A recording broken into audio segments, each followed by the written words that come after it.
हमरा बहिना के याद दियल। राखी के देख के हमरा बहिना के याद दियल। हम जिए बहार में हो, हम जिए बहार में, बहिना छे घर में, हमर बहिना छे घर में। राखी के देख के हमरा बहिना के याद दियल।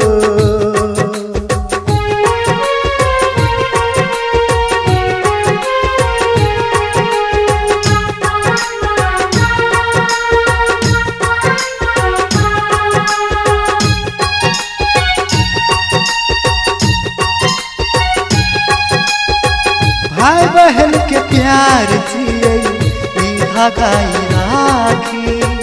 भाई बहन के रिश्ता में जा लछे दिया बाकी हो।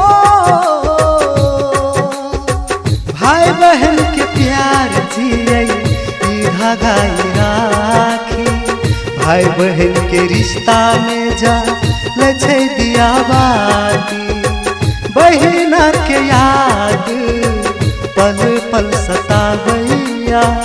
बहिना बिना हमर दिल बड़ दुखावैया। राखी के देख के हमरा बहिना के याद दियल।